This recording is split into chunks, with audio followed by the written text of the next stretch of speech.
Şirin'i. Yaptın annem. Yaptın kızım.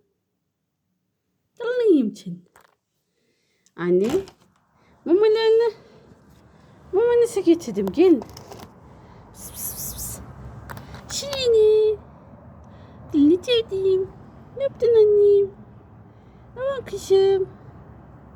Pıs pıs pıs pıs pıs pıs pıs. Şirin'i. Nereye bakıyorsun Şirin'i? Buraya bak kız. Gel annem gel. Mamadan çok suyu seviyor benim kızım. Ilık su koydum arkadaşlar. Suları donmuş. Onun için ılık su koydum. Mama saati. Annesiyle kızım mama yiyorlar. Su içiyorlar. İyi günler.